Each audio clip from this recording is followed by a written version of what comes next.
The antique locket felt cold against my palm as I turned it over, studying the intricate engravings that wound around its silver surface like frozen vines. I had found it wedged between the floorboards of my late grandmother's attic, hidden beneath decades of dust and forgotten memories.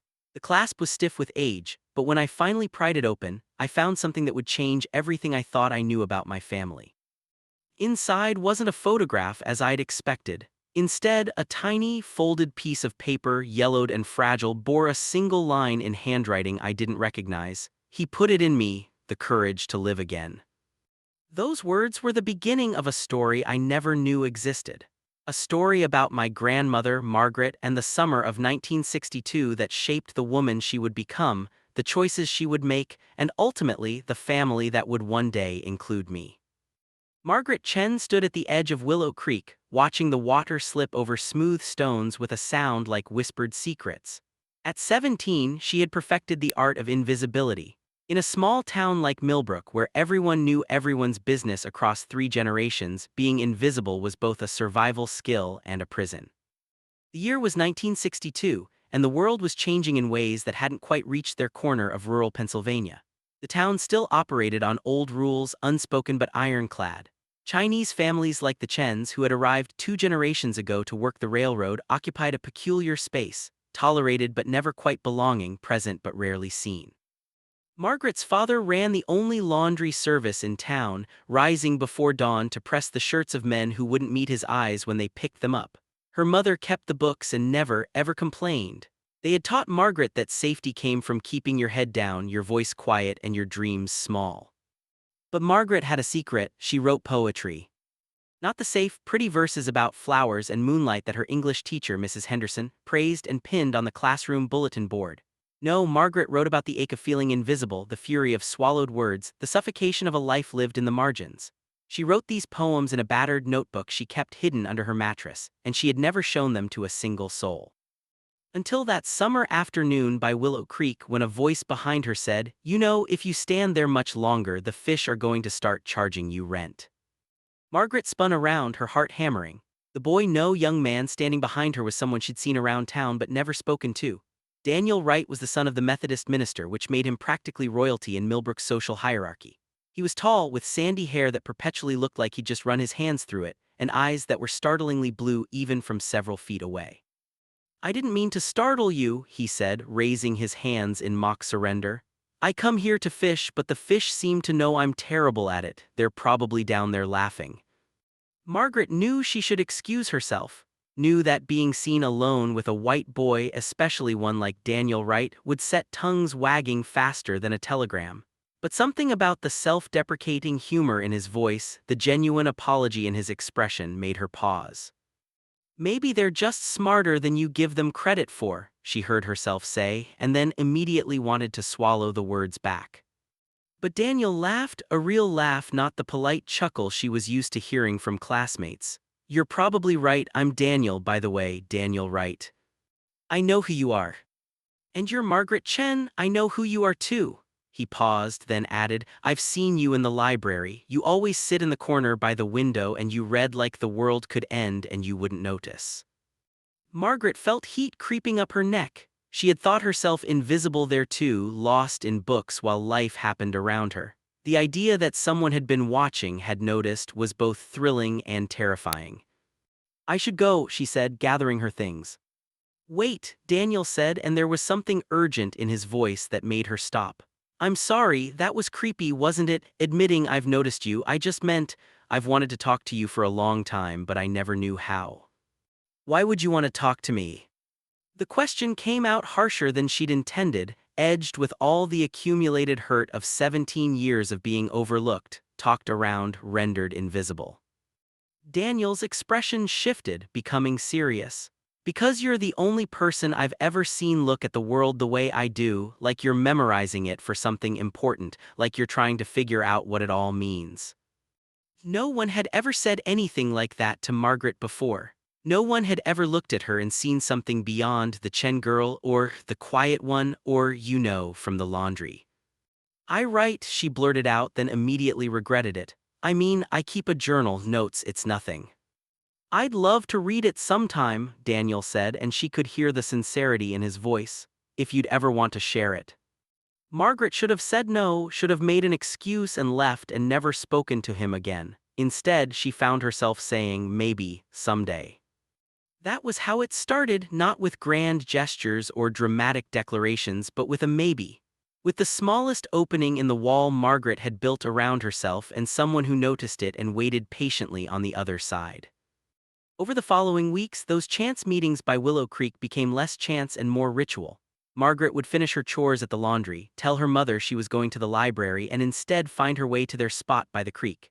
Daniel would be there, sometimes with his fishing rod as an excuse, sometimes just sitting on the bank, tossing pebbles into the water. They talked about everything and nothing. Daniel told her about feeling trapped by expectations, about being the minister's son and having to perform perfection every Sunday while feeling anything but perfect inside.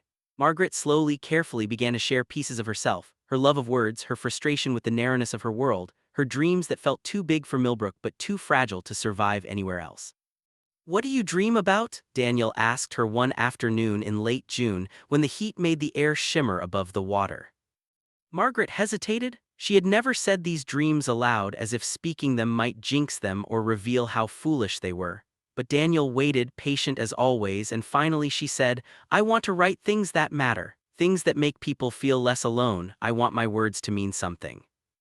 "They already do," Daniel said quietly. "To me they do."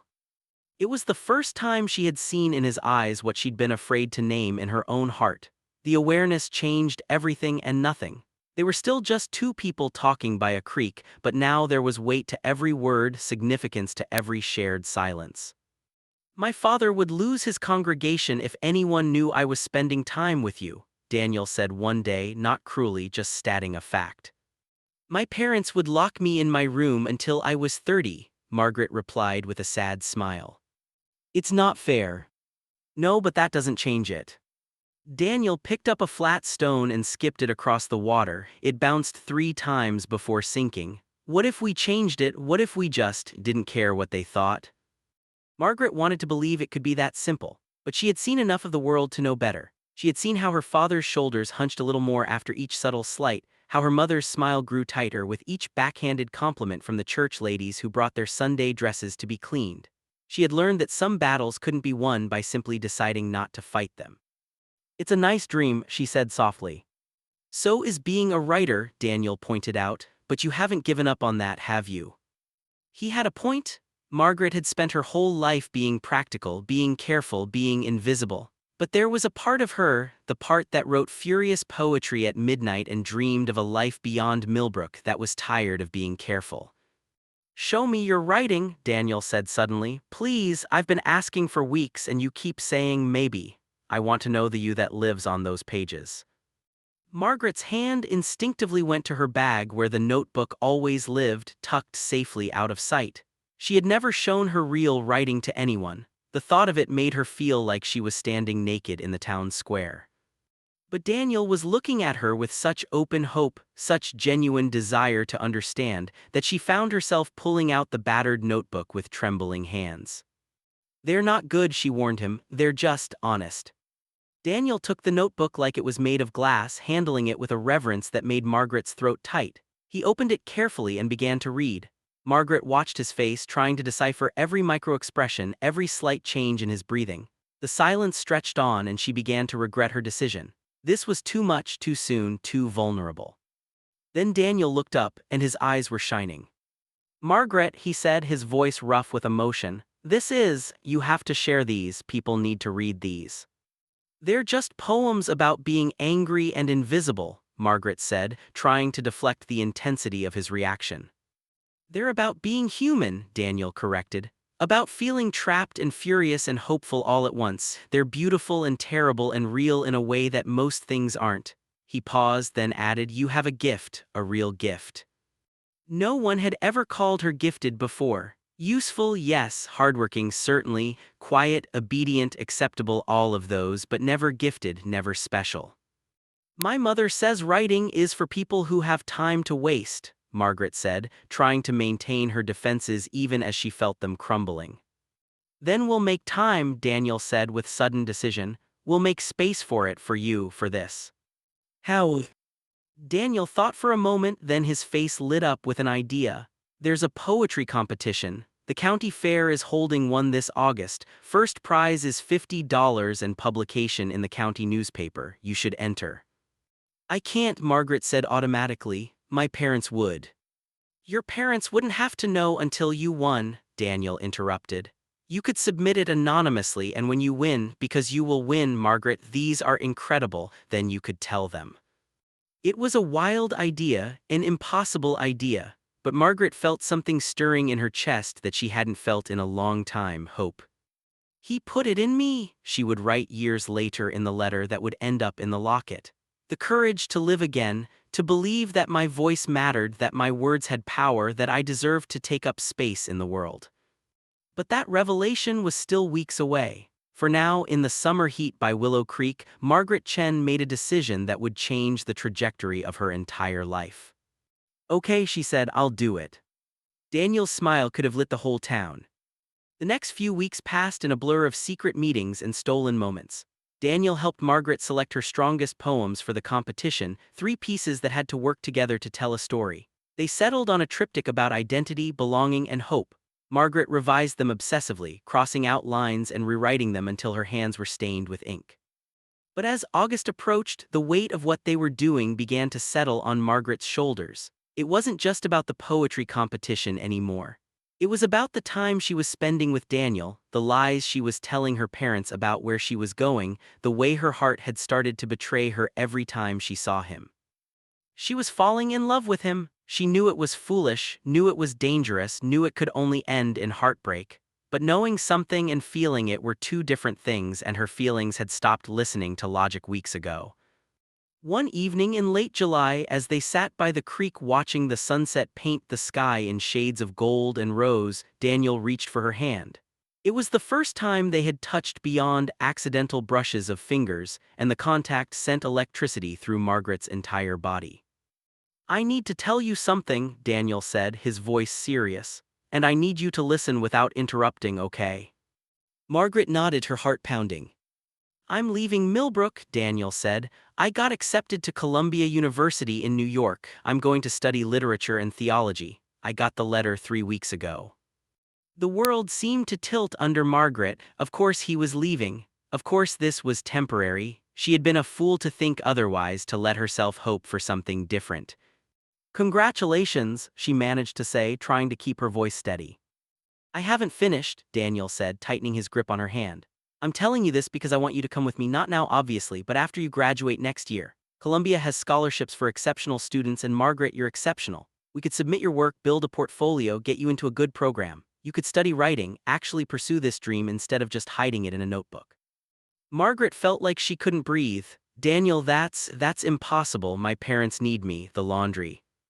"We'll survive without you," Daniel said firmly. "Margaret, you're 17 years old. You can't sacrifice your entire life for your parents' business. You have talent, real talent, and if you don't pursue it, you'll regret it forever." "You don't understand," Margaret said, pulling her hand away. "You can't understand. Your parents want you to leave, to go to college, to succeed. Mine expect me to stay, to help, to eventually take over. That's what good daughters do." "Good daughters also get to have their own dreams," Daniel countered. "Margaret, I'm not asking you to abandon your family, I'm asking you to not abandon yourself." Margaret stood up, agitation making her restless. "You're asking me to choose, and that's not fair." "Life isn't fair," Daniel said, standing to face her. "You've said that yourself a dozen times, but that doesn't mean we should just accept it. That doesn't mean we shouldn't fight for what we want." "And what do you want, Daniel?" Margaret asked, and there was an edge to her voice now, all her fear and frustration spilling out. "What is this, really? Am I your charity case, your summer project, the poor immigrant's daughter you help out before you go off to your Ivy League future?" Daniel looked like she'd slapped him. "Is that really what you think, after everything we've shared, everything we've talked about?" "I don't know what to think," Margaret said, and she was horrified to feel tears burning in her eyes. "I don't know what this is, or what it means, or what happens when summer ends and you go back to your real life." "This is my real life," Daniel said intensely. "Right here, right now with you. This is the most real thing I've ever had, Margaret, and I'm terrified of losing it. That's why I'm asking you to come with me, not because you're my project, but because I can't imagine my future without you in it." The words hung in the air between them, heavy with meaning. It was the closest either of them had come to saying the word love, and Margaret felt her defenses crumbling. "I'm scared," she whispered. "I know," Daniel said, stepping closer. "I'm scared too, but I'd rather be scared and trying than safe and full of regrets." He was right, Margaret realized. She had spent her entire life playing it safe, making herself small, accepting the limitations that others put on her. And where had it gotten her? To the edge of 17, with dreams she was too afraid to chase and a voice she was too afraid to use. Maybe it was time to be afraid and try anyway. "The competition," she said finally. "Let me get through the competition first. Let me see if I can actually do this, if my writing is really as good as you think it is, and then we'll talk about next year." It wasn't a yes, but it wasn't a no either. Daniel seemed to understand that it was the best she could offer right now. "Deal," he said, and he smiled, though she could see the worry still lingering in his eyes. They submitted Margaret's poems to the county fair competition the next day, using a pseudonym, M. Chan, that was close enough to her real name to feel authentic but different enough to provide a thin veil of anonymity. The die was cast. The county fair arrived on the first Saturday of August, bringing with it the smell of fried dough, the sounds of carnival games, and a tension that sat heavy in Margaret's chest. The poetry competition results would be announced at 3 p.m., and Margaret felt like she might vibrate out of her skin before then. Her parents had come to the fair as they did every year to see the agricultural displays and buy preserves from Mrs. Patterson's stand. Margaret had begged off, claiming she needed to help man the church's lemonade booth, a lie that sat bitter on her tongue but was necessary. She couldn't be near them when the results were announced, couldn't risk them seeing her reaction, couldn't face the questions that would inevitably follow. Daniel found her behind the main pavilion at 2:45, looking pale and slightly wild-eyed. "I can't do this," Margaret said immediately. "This was a mistake. What if I win? What if I don't win? What if someone figures out it's me? What if—" "Breathe," Daniel said, taking her shoulders gently. "Just breathe. Whatever happens, we'll figure it out together, okay?" Margaret wanted to believe him, but her heart was racing too fast, her thoughts spiraling too quickly. She had spent 17 years being invisible, and now she was about to potentially step into a spotlight that she wasn't sure she was ready for.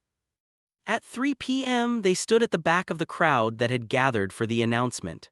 The president of the County Literary Society, a stern woman named Mrs. Abernathy, took the podium with a sheaf of papers.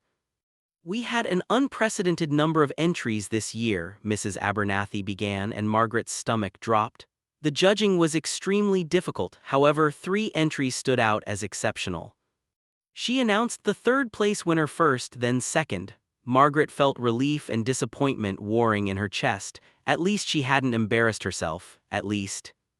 "And our first-place winner," Mrs. Abernathy continued, writing under the pseudonym M. Chan, with a remarkable triptych exploring themes of identity and belonging that the judges found both technically masterful and emotionally devastating. The rest of the words were lost in the roaring in Margaret's ears. She had won, she had actually won. "You need to go up there," Daniel was saying, his voice tight with excitement. "You need to claim your prize." But Margaret couldn't move, because in that crowd of people applauding politely she had just spotted her parents. Her father looking confused, her mother looking at the program, her lips moving as she read the winning name. And then her mother's eyes, sharp, intelligent, missing nothing, lifting to scan the crowd and landing directly on Margaret. Their eyes met across the distance, and Margaret saw the moment her mother understood. Saw the realization dawn, followed by shock, followed by something that might have been anger or might have been hurt or might have been both. "I have to go," Margaret said to Daniel, already moving. "I have to," they saw. She pushed through the crowd, trying to reach her parents before they left, before the fragile chance to explain slipped away. But by the time she reached the spot where they'd been standing, they were gone. Margaret found them in the parking lot, loading their purchases into their old truck. Her mother's back was rigid, her movements precise and controlled in a way that Margaret knew meant she was furious. "Mama," Margaret started, but her mother held up a hand. "Get in the truck." The drive home was silent, and that silence was worse than any shouting would have been. When they arrived at the house above the laundry, her father went inside without a word, leaving Margaret alone with her mother. How long? Her mother asked finally, her voice quiet and hard. How long have you been writing and hiding it from us? How long have you been lying? I wasn't lying, Margaret said, though even she knew how weak it sounded. I didn't think you'd understand. Understand what? That my daughter has been sneaking around, that she's been pursuing. What? Dreams of being a writer when she has responsibilities here, when we need her. I won, Margaret said, and she hated how her voice cracked. Mama, I won first place. My writing is good enough to win against everyone in the county. Doesn't that mean anything? Her mother's expression softened slightly, but her voice remained firm. It means you have a talent, yes, but Margaret, talent doesn't pay bills, talent doesn't keep a business running, talent doesn't fulfill duties to your family. So I'm just supposed to give it up? Margaret asked, feeling anger rising to meet her mother's. Spend my whole life pressing other people's shirts and pretending I don't want more. Yes, her mother said, and the simple certainty of it hit Margaret like a physical blow. If that's what it takes, that is what family means, that is what duty means. Your father and I didn't sacrifice everything we did so you could chase impossible dreams. They're not impossible, Margaret protested. I won, I proved that I'm good enough. Good enough for what? To starve as a poet, to break your parents' hearts by abandoning them? Her mother shook her head. No, this stops now, no more writing, no more competitions. You will work in the laundry and you will prepare to take over when the time comes. This discussion is over. Her mother turned to go inside, but Margaret's voice stopped her. I met someone. The words came out before Margaret could stop them, desperate to make her mother understand why this mattered so much, why she couldn't just accept the life that had been planned for her. Her mother turned back slowly, her expression unreadable. What? There's a boy, he's the one who encouraged me to enter the competition, who believed in my writing. He's going to Columbia in the fall and he thinks I could go too, eventually, that I could study writing, actually pursue this. A boy, her mother repeated, and her voice had gone dangerously quiet. What boy? Is he Chinese? Margaret's silence was answer enough. I see, her mother said, and now there was something like grief in her voice. So this is what it's about. You've fallen for some white boy who has filled your head with ideas about leaving, about being more than what you are, and you're willing to throw away your family for him. It's not like that, Margaret protested. He didn't fill my head with anything, he sees me, really sees me, and he thinks I have talent worth nurturing. And we don't? Her mother asked, and for the first time Margaret heard pain beneath the anger. Your father and I, who have worked ourselves to exhaustion to give you a stable life, a business, a future, we don't see you, we don't care about you. That's not what I meant. Then what did you mean, Margaret? Her mother's voice broke slightly. Because from where I'm standing, it sounds like you're saying that our love, our sacrifices, our dreams for you aren't enough, that you'd rather chase after some boy and some fantasy of being a writer than honor what we've built for you. Margaret felt tears streaming down her face now. I want both. Why can't I have both? Why does loving you and honoring you mean giving up everything I want for myself?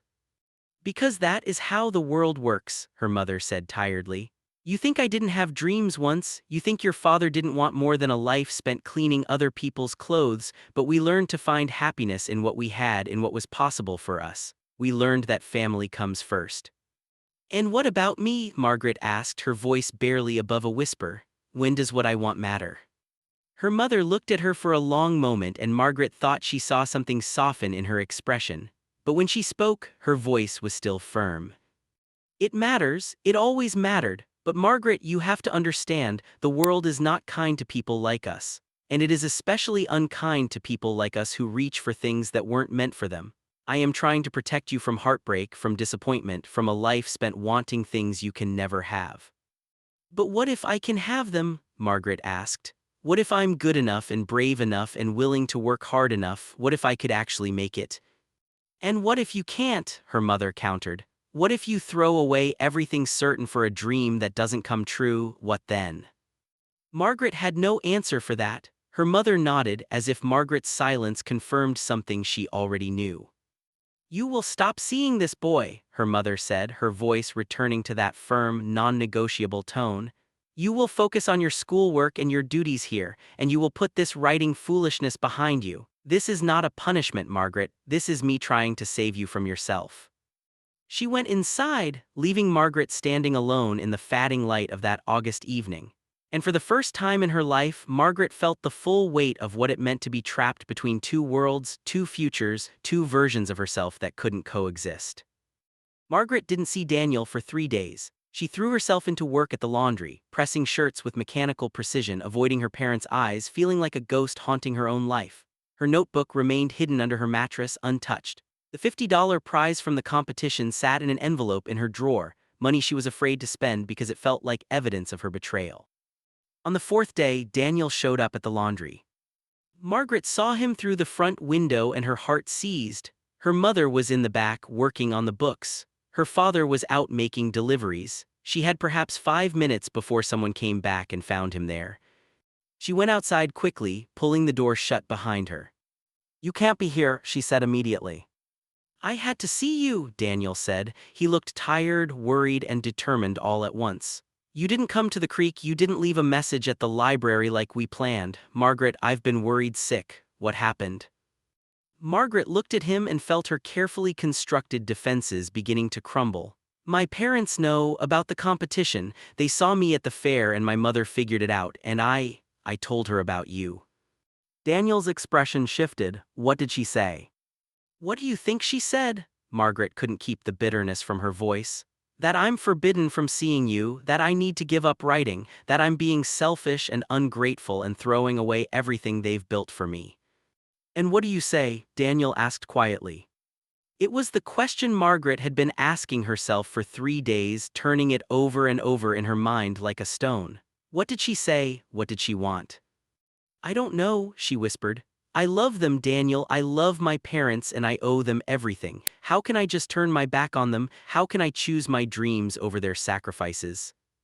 "You're not turning your back on them," Daniel said intensely. You're trying to build a life that's yours. That doesn't mean you love them any less." "They don't see it that way." "Then help them see it differently," Daniel urged. "Margaret, you won that competition. Your writing is exceptional. If you give up now, if you let fear and obligation silence you, you'll regret it for the rest of your life." "And if I pursue it and fail?" Margaret asked. "If I leave and everything falls apart and I end up with nothing, no family, no future, no dreams realized, what then?" "Then at least you'll know you tried," Daniel said. "At least you'll have lived on your own terms." Margaret wanted to believe it could be that simple, but she had seen the hurt in her mother's eyes, the disappointment in her father's silence. She had felt the weight of generations of sacrifice pressing down on her shoulders. "I can't do this right now," she said, stepping back. "You need to go if my parents see you here." "Margaret, please. Go, Daniel, please." He went, but not before giving her a look that felt like a physical ache in her chest. Margaret watched him disappear around the corner, then went back inside to the smell of starch and soap and the life that was supposed to be enough. That night, unable to sleep, Margaret pulled out her notebook. She hadn't written anything since the competition, hadn't dared to, but now, in the darkness of her room, she felt words rising up like a flood that couldn't be stopped. She wrote about being caught between worlds, about loving people who couldn't see you and being seen by someone you weren't supposed to love, about the weight of duty and the lightness of dreams and the impossible calculus of choosing between them. And as she wrote, something became clear, something she had been avoiding admitting to herself for days. Her mother was right about one thing: following this path meant sacrifice. It meant disappointing people she loved, walking away from certainty, stepping into an unknown that might swallow her whole. But giving it up meant a different kind of sacrifice. It meant killing the part of herself that dreamed and hoped and believed she could be more. It meant spending the rest of her life wondering what if, and resenting the people she had stayed for, even if she never admitted it aloud. There was no good choice, there was only the choice that she could live with. Margaret wrote until her hand cramped, until the sky outside her window began to lighten with the approaching dawn. And when she finally put down her pen, she knew what she had to do. Margaret waited until Sunday, when the laundry was closed and her parents would be home all day. She found them in the small living room above the shop, her father reading the newspaper, her mother mending a tear in one of Margaret's school dresses. "I need to talk to you both," Margaret said, and her voice only shook a little. Her parents exchanged a look and her mother set down her sewing. Sit, she said. Margaret sat, clutching the notebook that had become her most precious possession. I've thought about everything you said, Mama, about duty and family and being realistic, and you're right about a lot of it. Her mother's expression softened slightly, as if she thought this conversation was going in a direction she'd approve of. But you're also wrong about some things, Margaret continued, pushing forward before she lost her nerve. You're wrong that loving you means giving up everything I want. You're wrong that pursuing my dreams means abandoning my responsibilities. And you're wrong that I have to choose between being a good daughter and being true to myself. Margaret, her mother started, but Margaret shook her head. Please let me finish, she took a deep breath. I'm going to keep writing. I'm going to build a portfolio and apply for scholarships to study literature. I'm going to pursue this dream not because I don't love you or value what you've built, but because I do. Because you worked so hard to give me opportunities you never had, and I'd be dishonoring that sacrifice if I didn't take them. Her father had set down his newspaper and was watching her with an unreadable expression. Her mother's face had gone very still. I know you're afraid for me, Margaret said, and her voice gentled. I know you think this path will lead to heartbreak, and maybe it will. Maybe I'll fail spectacularly and have to come back here with my dreams in pieces. But Mama Baba, if I don't try, I'll spend the rest of my life wondering what could have been. And that kind of regret, that will break me more surely than any failure ever could. And the boy, her mother asked quietly, what about him? Margaret had known this question was coming, but it still made her heart clench. His name is Daniel Wright. He's kind and smart, and he sees me in a way that no one else ever has. And yes, I care about him deeply, but Mama, this isn't about him. This is about me. Even if Daniel weren't in the picture, I would still want this. I would still need this. Her mother and father looked at each other, having one of those silent conversations that people who'd been married for decades could have without words. Finally, her father spoke. You have your mother's stubbornness, he said, and there was something like pride in his voice mixed with the resignation. When she decides something, there is no moving her. So you understand, Margaret asked hopefully, you're not angry.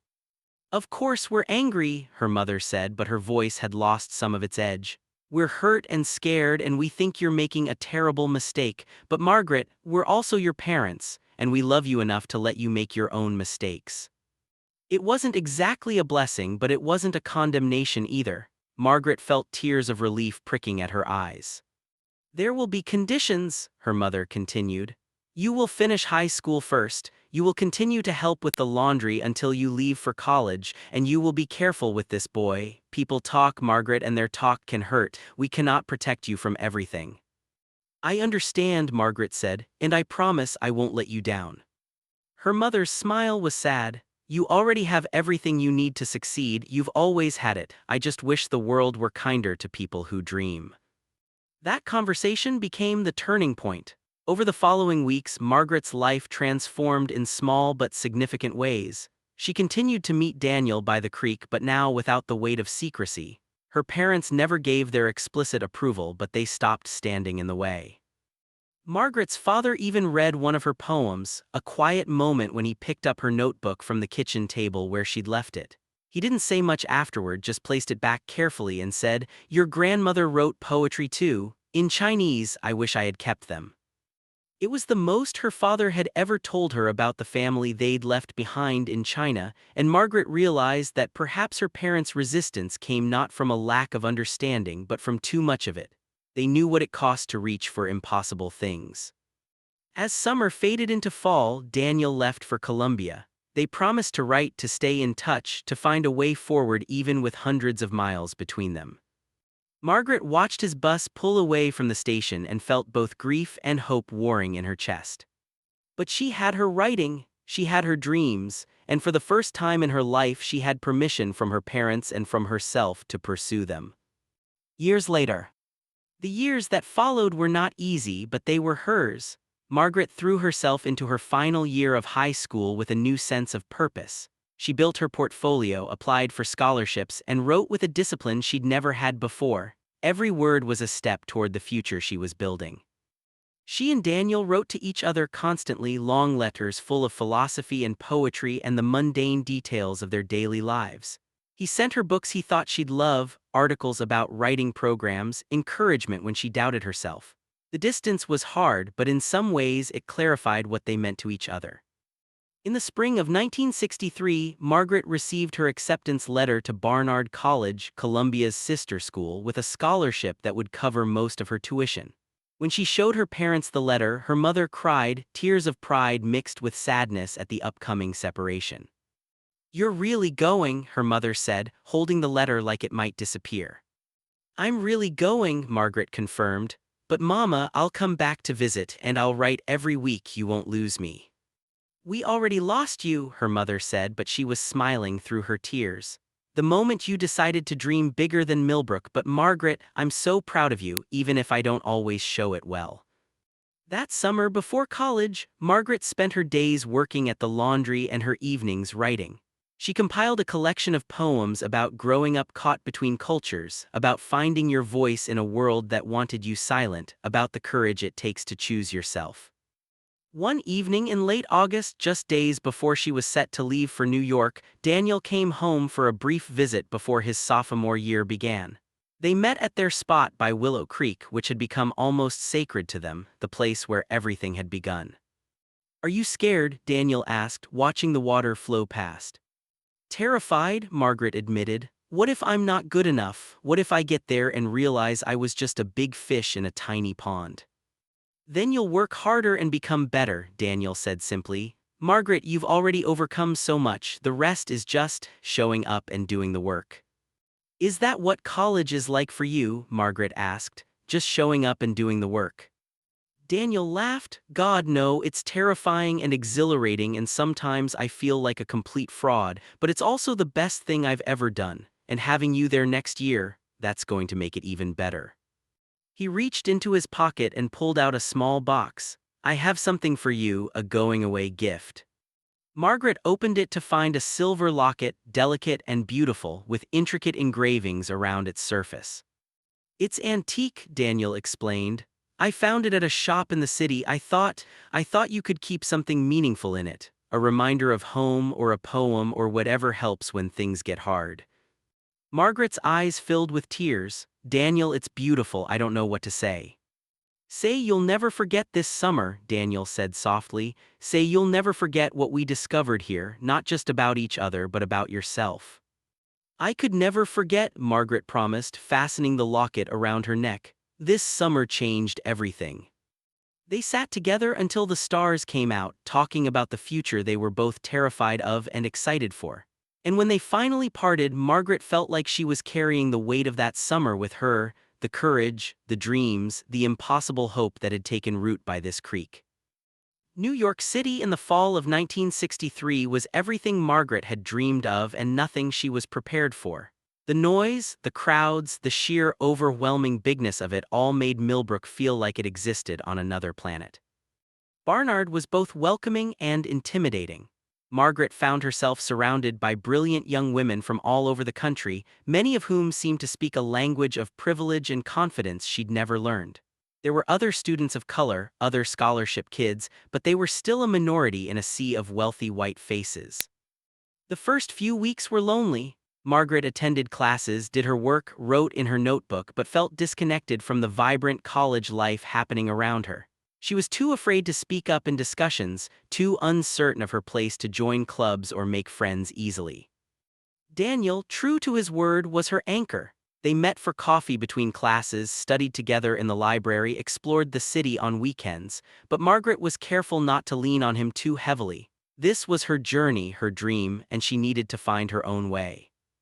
Everything changed in her creative writing workshop with Professor Sarah Goldman, a published poet whose work Margaret had admired for years. Professor Goldman was known for being exacting, brilliant, and sometimes brutally honest. When Margaret turned in her first assignment, a revised version of one of her competition poems, she waited anxiously for feedback. Professor Goldman asked her to stay after class. "Miss Chen," she said, looking at Margaret over her reading glasses, "this poem you submitted, is it your original work?" Margaret's heart dropped. "Yes, of course, I wrote it last summer." "I ask because it's quite sophisticated, more polished than what I typically see from first-year students." Professor Goldman paused, then smiled slightly. "You have a genuine gift, Miss Chen, but I notice you're holding back in class discussions. Why?" Margaret struggled to find the words. I suppose, I'm not sure my voice matters here. Everyone else seems so confident, so sure of their interpretations. And you're not sure of yours. I'm sure of them, Margaret said carefully. I'm just not sure anyone wants to hear them. Professor Goldman leaned back in her chair. Let me tell you something I wish someone had told me when I was your age. Your voice, the one in this poem, the one that speaks with such clarity about identity and displacement and hope, that voice is needed. Especially here, especially now. The world doesn't need more people saying the same things everyone else is saying. It needs people like you with your particular perspective, your particular truth. Those words became a lifeline for Margaret. Slowly, she began to participate more in class, to share her work in workshops, to take up space in ways she never had before. And gradually, she found her community, other writers, other students who felt like outsiders, people who understood what it meant to straddle multiple worlds. Her writing evolved too. She began to explore not just her own experiences but the experiences of her parents, her grandparents, the generations of immigrants who had built lives in the margins of American society. Her poems became more ambitious, more political, more urgent. By the spring of her freshman year, Margaret had won the college's poetry prize and had a poem accepted for publication in a small but respected literary magazine. When she called home to tell her parents, she could hear the pride in their voices even through the static of the long-distance connection. "We always knew you could do it," her mother said, and Margaret realized that maybe, in their own way, they always had. Margaret's relationship with Daniel deepened as they navigated college together. They were careful, holding hands only in certain neighborhoods, avoiding public displays of affection on campus where gossip could spread. Even in progressive New York in 1964, interracial couples faced scrutiny and worse. But in the small bubble they'd created, they were happy. Daniel was studying theology with a new critical lens, questioning everything he'd grown up believing, becoming someone his minister father barely recognized. Margaret was finding her voice as a writer, speaking truths that made some people uncomfortable. They were both transforming, and they were doing it together. That spring, the civil rights movement was reaching a fever pitch. Freedom Summer was approaching, with volunteers preparing to head to Mississippi to register black voters. The violence against civil rights workers was escalating, and the nation seemed to be tearing itself apart. In one of Professor Goldman's classes, they were discussing how writers could respond to social injustice. The conversation turned heated when a wealthy student from Connecticut argued that poetry should remain apolitical, that mixing art and activism diluted both. Margaret, who had spent most of the semester finding her voice, couldn't stay silent. "Poetry has always been political," she said, her voice clear and strong. When Emily Dickinson wrote about death and immortality, she was challenging religious orthodoxy. When Langston Hughes wrote about Harlem, he was demanding that America see its black citizens as fully human. Every time someone from a marginalized community puts pen to paper and says, "I exist, my experience matters," that's a political act. The class erupted in discussion, with some students agreeing and others pushing back. Professor Goldman let it play out before finally saying, "Miss Chen makes an excellent point. The question isn't whether poetry should be political, it's whether we, as poets, are willing to risk something for our truth." After class, several students approached Margaret, some to argue further but others to thank her for speaking up. One of them, a young black woman named Diana, said, "That was brave. We need more people willing to say uncomfortable things." That conversation sparked a friendship that would become crucial in the months ahead. Diana was involved in campus activism, organizing protests and teach-ins about civil rights. She invited Margaret to join them, and Margaret found herself drawn into a world of activism she'd never experienced in Millbrook. Daniel was supportive but worried. "Just be careful," he cautioned. "My father writes to me about the protests and he's not happy. He says the church is getting pressure from the community to condemn the radicals on campus." "Are we radicals for thinking people deserve equal rights?" Margaret asked. "To some people, yes," Daniel said sadly. "To people like my father, maintaining the status quo is more important than justice." It was one of the first real disagreements they'd had. Margaret couldn't understand how Daniel could still have any respect for a father who preached love on Sundays but stayed silent about segregation. Daniel argued that change took time, that pushing too hard too fast only created backlash. "How much time?" Margaret demanded. How much time do people have to wait for basic human dignity? Your comfort with gradual change comes from the privilege of not being the one waiting. Daniel looked stung, but he didn't argue. You're right, he said quietly. I'm sorry, I'm still learning how to see past my own privilege. They reconciled, but the conversation had opened something between them, an awareness of the different worlds they came from and the different stakes they had in social change. That summer, several of Margaret's friends went to Mississippi for Freedom Summer. Diana was among them.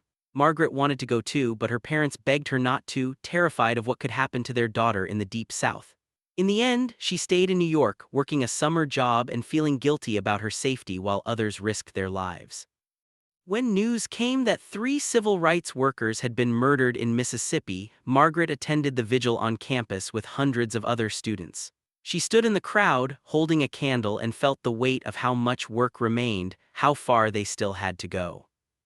That night, she wrote one of her most powerful poems about courage and fear, about the cost of staying silent and the cost of speaking up, about 3 young men who had given their lives for a cause larger than themselves. When she shared it at a campus reading, people cried. Several newspapers requested permission to reprint it.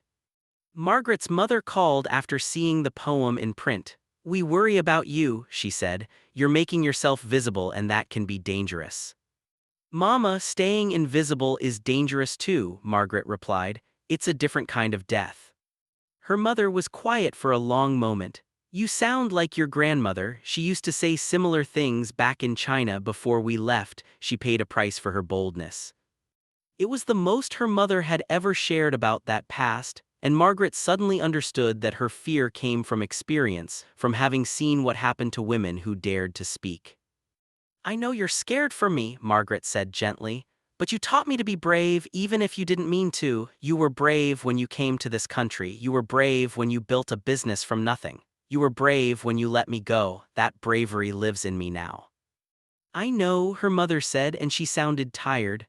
I know it does, just be careful with it, Margaret. Bravery is powerful, but it's also fragile. It can break you if you're not careful. Margaret's junior year brought new challenges and opportunities. She had established herself as one of the strongest writers in her program, and Professor Goldman had nominated her for a prestigious fellowship that would fund a year of writing after graduation. But with visibility came scrutiny. Some students and even faculty began to criticize her work as too political, too angry, too focused on race and identity. One professor told her that if she wanted to be taken seriously as a poet, she needed to write about universal human experiences rather than niche identity concerns. Margaret brought the criticism to Professor Goldman, hurt and uncertain. Professor Goldman listened, then said, "Here's what they mean when they say universal. They mean experiences that center white, male, middle-class perspectives. Your experiences as a Chinese-American woman are just as universal, just as human. But acknowledging that would require them to decenter themselves, and that's uncomfortable. Don't let their discomfort silence you." Armed with that clarity, Margaret doubled down on her work. She wrote about her grandmother, whom she'd never met, piecing together stories from the fragments her mother reluctantly shared. She wrote about her parents' hands, cracked from decades of laundry work. She wrote about the particular pain of loving a country that didn't quite love you back. Her relationship with Daniel continued to deepen, but it was also being tested by the changing times. Daniel's father had demanded he come home for the summer of 1965 to reconnect with his roots and remember his responsibilities. Daniel went reluctantly and came back changed. He wants me to consider seminary after graduation, Daniel told Margaret when he returned that fall. To follow in his footsteps, take over the church eventually. What do you want? Margaret asked. I don't know anymore, Daniel admitted. I love theology, I love studying religion, but the church he represents, I don't know if I can be part of that anymore, not when it stays silent about injustice, not when it prioritizes comfort over conviction. They were sitting in Margaret's dorm room and she reached for his hand. Then don't be part of that, create something different. There are progressive churches, religious leaders who are fighting for civil rights, who are speaking truth to power. But it would destroy my father, Daniel said. It would be a public rejection of everything he's built. And what's the alternative? Margaret asked gently. Spending your life pretending to believe things you don't, living a lie to protect his feelings. Daniel looked at her and she could see the conflict warring in his eyes. How did you do it? How did you find the courage to disappoint your parents and pursue your own path? I realized that disappointing them temporarily was better than resenting them forever, Margaret said. And I realized that they loved me enough to survive the disappointment. The question is, does your father love you enough to let you be yourself even if it's not what he wanted? It was a question Daniel would wrestle with for months to come. But that conversation marked a shift in their relationship. They were no longer just two college students in love, they were two people trying to figure out how to live authentic lives in a world that wanted them to conform. That winter, Margaret's collection of poems was accepted for publication by a small press that specialized in work by writers of color. It wasn't a major publisher and it wouldn't make her famous, but it was real. Her words would exist in the world as a book, something tangible that could outlive her. When she held the contract in her hands, Margaret thought about that summer day by Willow Creek when she'd been too afraid to show Daniel her notebook. She thought about the girl who'd made herself invisible, who'd swallowed her voice, who'd accepted that her dreams were too big for someone like her. That girl was gone. In her place was someone stronger, someone who'd learned that visibility was worth the risk, that speaking up mattered even when your voice shook, that claiming space in the world was both terrifying and necessary. She pulled out the locket Daniel had given her years ago, which she wore every day, and opened it. Inside was still the original piece of paper, but now it was worn from being read and reread. She had never changed it, never replaced it with anything else. He put it in me, the courage to live again. But now, she realized that wasn't quite accurate. Daniel had seen the courage that was already there, he had reflected it back to her, had believed in it when she couldn't believe in it herself. But the courage had always been hers. She took out the slip of paper and on the back wrote a new line, "I found the courage that was mine all along." Senior year arrived with the weight of impending adulthood. Margaret had won the fellowship, which meant she'd have a year after graduation to write without worrying about money. Her book was due to be published in the spring. She'd been accepted to several MFA programs for the following year. Everything she dreamed about was coming true. But there were complications. Daniel had been accepted to Yale Divinity School, which meant he'd be in Connecticut while she was in New York. The distance felt more significant now than it had when they were undergraduates. They were making life-defining decisions, and increasingly, those decisions were pulling them in different directions.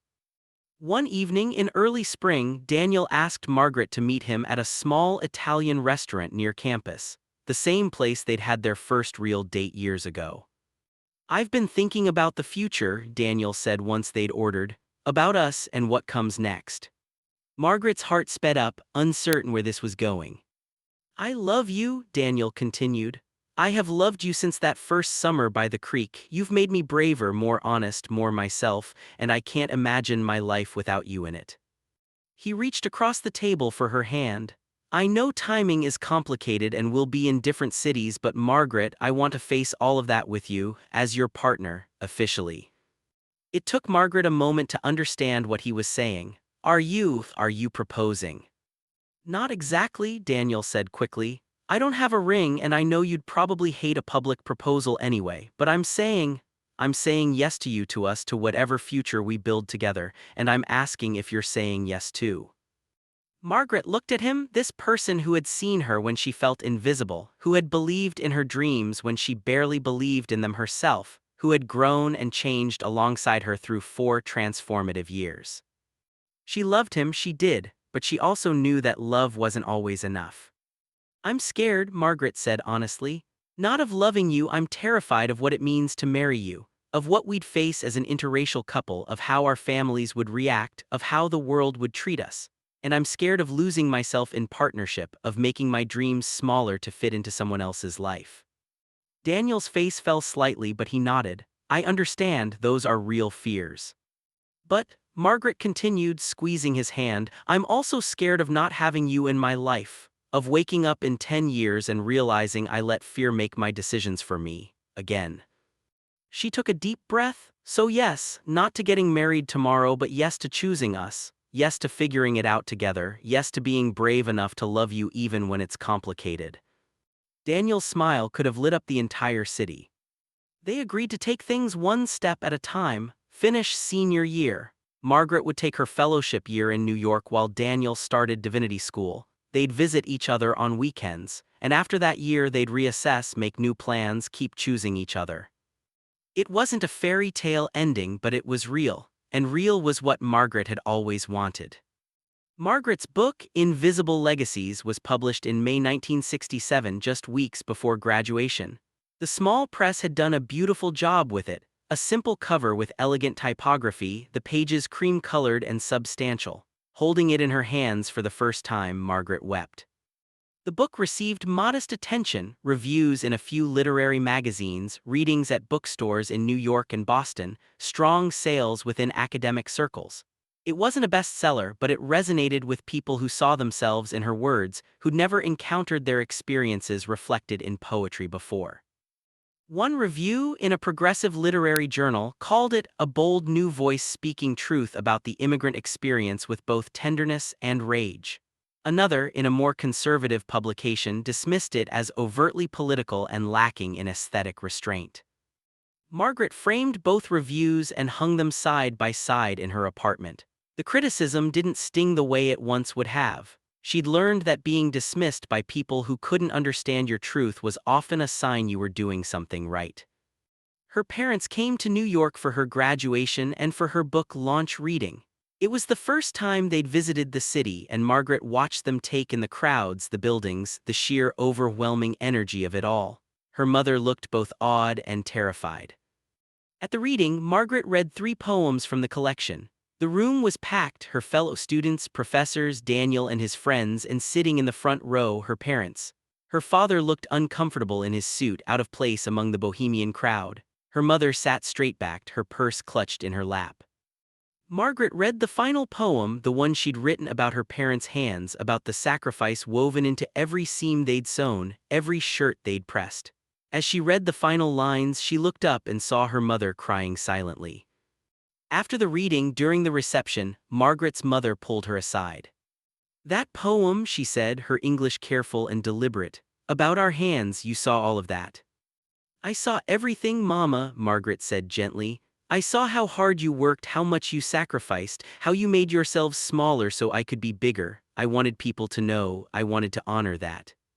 Her mother touched her face, a gesture of tenderness that was rare for her. "You honor us by living well, by being brave, by using your voice." She paused, then added, "I was wrong before, when I tried to keep you small. I was trying to protect you, but I was really trying to protect myself from losing you." "You'll never lose me," Margaret promised. "I'm still your daughter, I'll always be your daughter." "But you're also Margaret Chen, the poet now," her mother said, and there was pride in her voice. "You belong to the world, not just to us, and that's how it should be." It was the blessing Margaret hadn't known she'd been waiting for. The fellowship year was both productive and lonely. Margaret wrote prolifically, producing dozens of new poems that explored themes she hadn't had the courage to tackle before.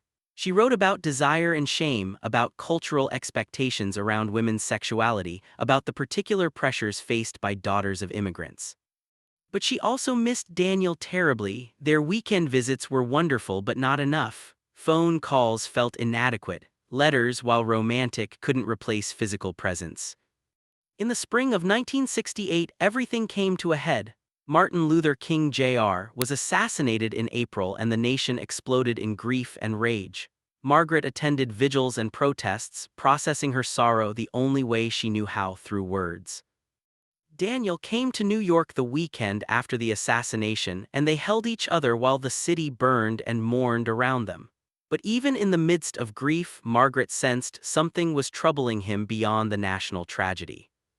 "I need to tell you something," Daniel said on Sunday evening before he had to catch his train back to New Haven.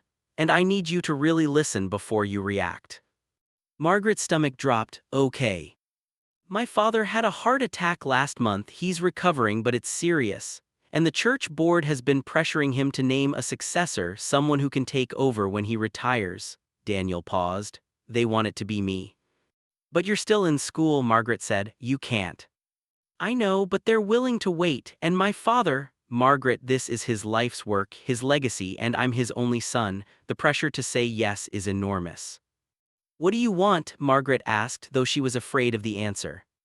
I want to be with you, Daniel said. I want to finish my degree. I want to do progressive ministry, not maintain the status quo in Millbrook. But I can't shake the feeling that I owe him this, that after everything he's done for me, I owe him the thing he wants most. Margaret felt the future they'd been building together start to crack. If you go back to Millbrook, if you take over that church, you know what that means for us, right? That's not a community that's going to accept an interracial couple as their minister's family. We could make them accept it, Daniel argued, but even he didn't sound convinced. Times are changing, even Millbrook has to change eventually. Daniel, they murdered Dr. King 4 days ago for demanding change, Margaret said, her voice breaking. People don't change just because we want them to, and I can't go back to being invisible. I can't go back to making myself small. I've come too far. I'm not asking you to, Daniel said. I'm trying to figure out how to honor my obligations to my family without losing you. And what about your obligations to yourself? Margaret asked. To the person you've become, you're not the same person who left Millbrook 5 years ago. Can that person really go back and pretend nothing changed? They talked in circles for hours but couldn't find a solution that didn't require one of them to sacrifice something fundamental. Finally, exhausted, Daniel left to catch a late train. They didn't resolve anything, but the unspoken truth hung between them. Sometimes love wasn't enough. Sometimes the world you came from and the world you were trying to build just couldn't be reconciled. Over the following months, Margaret and Daniel's relationship strained under the weight of impossible choices. Daniel was torn between filial duty and personal authenticity. Margaret was increasingly certain that she couldn't return to Millbrook, couldn't make herself small again, not even for love. In June, Daniel came to New York for what they both knew would be a decisive conversation. They met at their favorite coffee shop, the one where they'd spent countless hours studying and dreaming together. I've made a decision, Daniel said, and Margaret's heart seized. I'm going to finish divinity school, and then I'm going to find a progressive church somewhere that aligns with my actual beliefs. I'm going to tell my father that I can't take over his church, that I need to forge my own path. Margaret felt relief flooding through her. Really, Daniel, that's... But, Daniel interrupted, and the word hung heavy between them. I need to go back to Millbrook first. I need to have that conversation with him face to face, and I need to stay for a while afterward, to help him process it, to help them find someone else. It's going to take time, maybe 6 months, maybe longer. And what happens to us during that time? Margaret asked quietly. That's what I need to talk to you about, Daniel said. He looked exhausted, like he'd been carrying this weight for months. Margaret, I love you, but I think we need to acknowledge that we're at different places in our lives. You have your MFA program starting in the fall, your career is taking off, you're finally becoming the writer you always wanted to be. And I need to deal with my family situation, figure out my own path forward. So this is it? Margaret asked, trying to keep her voice steady. You're breaking up with me. I'm saying that maybe we need some space, Daniel said carefully, to figure out who we are separately without the weight of trying to make us work across all these obstacles. And if, after that, we still want to be together, then we'll know it's real, that it's not just momentum or habit or fear of being alone. Margaret wanted to argue. Wanted to say that they could figure it out together, that separation was the last thing they needed. But underneath her panic, she recognized the truth in what he was saying. They had been holding on so tightly to each other that neither of them had room to breathe, to grow, to fully become themselves. How long? She asked. A year, Daniel proposed. We live our separate lives for a year, no contact or just occasional friendly letters. We pursue our dreams without worrying about the other person, and then next June we meet back here at this coffee shop, and we see if we still want the same things. It was simultaneously the most romantic and most heartbreaking thing Margaret had ever heard. A year felt like an eternity, but it also felt like exactly what they needed. Okay, she said, tears streaming down her face now. A year, but Daniel, if you meet someone else in that time, if you realize you're better off without me, then I'll tell you, Daniel said, and he was crying too. Honestly, no games, no leading you on, we owe each other that much. They sat together for hours talking about memories, about what they'd meant to each other, about how this felt like an ending and a beginning all at once. And when they finally said goodbye, Margaret put everything she felt into that hug, all her love, all her fear, all her hope that this wasn't really goodbye forever. She walked back to her apartment alone and cried for hours. Then she pulled out her notebook and wrote. The poem that emerged was raw and honest and devastating. She titled it The Space Between, and it would become one of her most anthologized works. The year apart. The year that followed was the hardest and most transformative of Margaret's life. Without Daniel as her anchor, she had to learn how to navigate the world solely on her own terms. It was terrifying and liberating in equal measure. She threw herself into her MFA program, studying with renowned poets and pushing her work in new directions. She took risks she might not have taken before, experimenting with form, tackling subjects that scared her, developing a voice that was uniquely hers. She also, for the first time, allowed herself to be alone, really alone, not just physically but emotionally. She stopped looking for someone to validate her, stopped needing external affirmation to feel worthy. She learned to sit with her own company and find it enough. Her second collection of poems written during that year was darker and more experimental than the first. She called it Breathing Room, and it explored the necessity of space, of solitude, of learning to be whole without another person to complete you. Margaret also reconnected with her parents in new ways. Without the complication of her relationship with Daniel, she could visit Millbrook without tension. She spent Thanksgiving and Christmas with them and discovered that with some distance and maturity she could appreciate them better, could see them not just as her parents but as people with their own dreams and disappointments and courage. You seem different, her mother observed over Christmas dinner. Sadder maybe, but also more settled in yourself. I'm learning who I am on my own, Margaret explained, without defining myself through someone else's eyes. That's good, her mother said. We need to know ourselves before we can truly know someone else. Through friends, Margaret heard occasional updates about Daniel. He had indeed returned to Millbrook. His father had not taken the news well, but they were working through it. Daniel was helping to transition the church leadership to someone else while also doing community organizing work, progressive ministry in his own way, even in conservative Millbrook. Margaret wondered if he was seeing anyone, if he thought about her, if he counted down the days until their reunion the way she sometimes did. But she didn't reach out. They had made an agreement and she intended to honor it. As spring approached, as the anniversary of their separation drew near, Margaret found herself both excited and terrified. What if they'd grown apart? What if the year had shown them they were better off separate? What if she showed up to that coffee shop and realized that what they'd had was beautiful but finished? 2 weeks before their scheduled reunion, Margaret received a letter, not from Daniel, they'd agreed to minimal contact, but from Professor Goldman. Dear Margaret, it read, I'm writing to tell you that your second manuscript has been accepted by Copper Canyon Press. This is a significant accomplishment. They're one of the most prestigious poetry publishers in the country. Your work is reaching people, making an impact. I'm proud of the writer you've become, and I hope you're proud of yourself too. Margaret held the letter and felt a wave of emotion. She was proud. For the first time in her life, she felt genuinely, completely proud of herself, not because someone else validated her, but because she knew deep in her bones that she had earned this. She had taken the courage Daniel had seen in her and made it her own, had transformed it into something powerful and lasting. She had become the writer she dreamed of being that summer by Willow Creek, and she had done it through her own hard work, her own voice, her own determination. Whatever happened with Daniel, she would be okay. That was the real gift of this year apart, learning that she could survive, could thrive, could be complete all on her own. On June 15, 1969, Margaret arrived at the coffee shop 30 minutes early. She ordered her usual black coffee with 1 sugar and sat at a table by the window watching people pass by on the street. Her heart raced with anticipation and anxiety. At exactly 3 p.m., the door opened and Daniel walked in. Margaret's breath caught. He looked older, more weathered, like the year had aged him in ways that went beyond time, but his eyes, when they found hers, were the same. Kind, intense, seeing her in that way that no one else ever had. Hi, he said, sliding into the seat across from her. Hi, she replied. For a moment, they just looked at each other, taking in all the ways they'd changed and all the ways they'd stayed the same. You look good, Daniel said finally, confident, strong. So do you, Margaret replied, tired but good.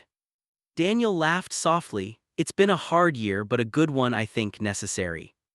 They talked for hours. Daniel told her about his work in Millbrook, about the slowly changing attitudes in his father's congregation, about the progressive Bible study group he'd started that was drawing young people back to the church. He talked about learning to stand up to his father with love rather than anger, about forging a relationship based on mutual respect rather than obligation. Margaret told him about her MFA program, about her second book contract, about the teaching position she'd been offered at a small college in upstate New York. She talked about learning to be alone, about discovering strength she didn't know she had, about becoming fully herself. "I'm so proud of you," Daniel said, and his voice was thick with emotion. "Everything you've accomplished, everything you've become, you're extraordinary, Margaret." "So are you," Margaret said. "You found a way to honor your family without betraying yourself. That's not easy." They fell silent, the unspoken question hanging between them. Now what? "I want to be honest with you," Daniel said finally. "This year taught me that I can survive without you, that I can be okay on my own. But it also taught me that I don't want to. Being without you felt like living in black and white when I'd gotten used to color." Margaret felt her eyes filling with tears. "I feel the same way, but Daniel, we still have the same problems we had a year ago. The world hasn't changed. Being together is still going to be hard." "I know," Daniel said. "But here's what I realized, everything worth having is hard, and Margaret, you are so worth it. Whatever challenges we face, whatever obstacles the world puts in our way, I want to face them with you." "Even if it means people stare at us in restaurants?" Margaret asked. "Even if it means your father's congregation judges you, even if it means constant questions and comments and having to defend our relationship to strangers?" "Even then," Daniel said firmly, "because the alternative, living without you, is worse than any of that." Margaret looked at this man who had seen her when she felt invisible, who had believed in her before she believed in herself, who had been brave enough to let her go so she could grow. And she thought about the girl she'd been that summer by Willow Creek, and the woman she'd become. She had her writing, she had her career, she had her own identity separate from anyone else. She didn't need Daniel to be complete. But she wanted him anyway. Not out of fear or obligation or because she couldn't survive without him, but because choosing him, choosing them, felt like an act of courage as significant as any poem she'd written. "Okay," she said, reaching across the table for his hand, "let's be brave together." Daniel's smile was radiant. "Together," he agreed.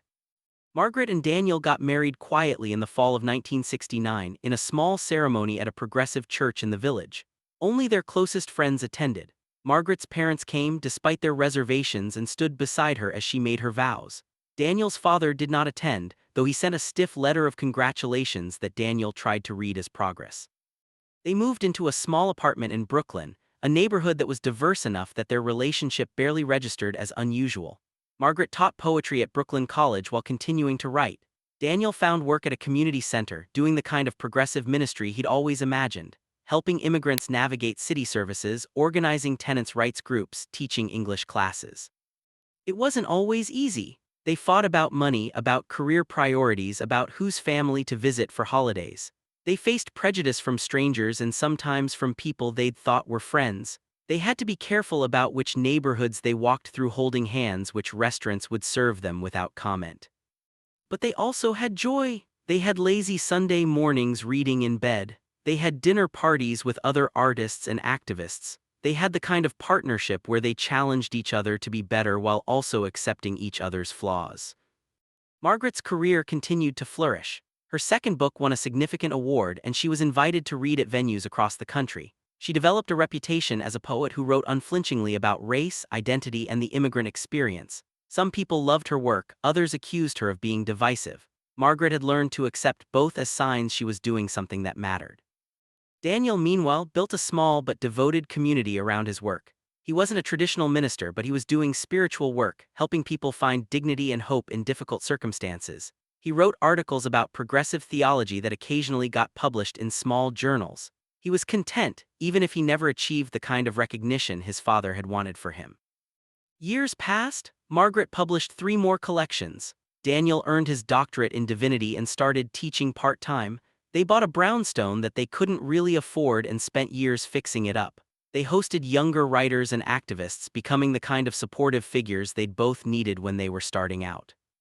They never had children. It was a choice they made together, recognizing that their work, their writing, their community organizing, these were the children of their hearts. Not everyone understood, but they didn't need everyone to. Margaret's parents eventually came to accept Daniel, though her mother never fully relaxed around him. "It's not personal," Margaret's mother explained once. "I just worry the world is hard enough without making it harder." "But Mama," Margaret said gently, "the world is hard anyway. At least this way I have someone to face it with." Daniel's relationship with his father remained complicated until the end. They achieved a kind of truce, a mutual respect that never quite became warmth. When Reverend Wright died in 1982, Daniel gave the eulogy and spoke honestly about both his love for his father and the ways they'd disappointed each other. It was the most real thing he'd ever said in that church. I'm holding my grandmother's locket as I write this, the story now complete. Margaret died 5 years ago at the age of 74 from cancer that came suddenly and progressed quickly. Daniel followed her within 6 months, a heart attack that the doctors said was massive and instant, though I believe it was a broken heart. I was Margaret's favorite grandchild, though she would have denied having favorites. I was the one who loved books the way she did, who wrote poetry in secret notebooks, who understood what it meant to feel caught between worlds. The summer before she died, Margaret gave me the locket. We were sitting in her garden in Brooklyn in the brownstone she and Daniel had spent decades making into a home. She took it off, the first time I'd ever seen her without it, and placed it in my palm. "There's a letter inside," she said. "I wrote it the summer I met your grandfather. I was 17 and terrified and more myself than I'd ever been. I want you to have it now because you're at that same crossroads, trying to figure out who you are, what you want, whether you're brave enough to reach for it." I opened the locket and read the worn slip of paper. "He put it in me, the courage to live again." "I thought for years that Daniel gave me courage," Margaret said, her voice soft with memory. "That he was the source of my bravery, but that wasn't quite right. He saw courage in me that I'd forgotten was there. He believed in it until I could believe in it too. The courage was always mine, I just buried it so deep I couldn't find it anymore." She took my hand, her grip still strong despite the illness ravaging her body. "Whatever you're afraid of, and I know you're afraid, I can see it in your eyes, don't let that fear make you invisible. Don't make yourself small to fit into other people's comfort zones. The world needs you at full volume, full size, full brightness." "What if I fail?" I asked, the question she must have asked herself 1,000 times. "Then you fail," Margaret said simply. "But failing while trying to be your authentic self is better than succeeding at being someone you're not. Trust me, I've done both." After she died, I read through all her published collections, all her notebooks, all the letters she and Daniel had written to each other over 5 decades. I saw the evolution of her voice from that scared 17-year-old to the bold, unflinching poet she became. But I also saw something else, the constant thread of courage that ran through everything. The courage to write honestly, the courage to love across boundaries, the courage to make herself visible even when invisibility was safer. The courage to keep creating, keep speaking, keep showing up as herself year after year after year. That courage is her legacy to me, more valuable than the books or the awards or even the beautiful brownstone that my family inherited. It's the gift she gave me by living her life fully, by refusing to be anything less than herself, by showing me what it looks like to be brave. The locket is mine now and I wear it every day. Inside, I've added my own note written on the back of hers. She put it in me by being fully herself. She gave me permission to be myself too. The courage continues. Sometimes I go to Willow Creek in Millbrook, to the spot where Margaret and Daniel first really talked. The town has changed, though not as much as you might hope. There's a small plaque there now, installed by the Town Historical Society. Poet Margaret Chen Wright often visited this spot in her youth. It inspired her first published work. It's not much, but it's something. An acknowledgement that she existed, that she mattered, that her voice changed the world in ways both large and small. I sit by that creek and read her poems aloud, my voice carrying across the water. And I imagine that scared 17-year-old girl hearing these words that she'll write someday, knowing that everything she dreams will come true, not easily, not without sacrifice, but real and lasting and hers. He put it in me, the courage to live again, the note says. But the truth is deeper than that. He saw it, she claimed it, And together, through a lifetime of small, brave choices, they built a legacy that outlives them both. That's the real story in this locket. Not a love story, though it is that too, but primarily it's a story about finding your voice when the world wants you silent, about taking up space when you've been taught to shrink, about the revolutionary act of becoming fully, unapologetically yourself. That's what my grandmother gave me. That's what she gives everyone who reads her words. And that is the story I needed to tell.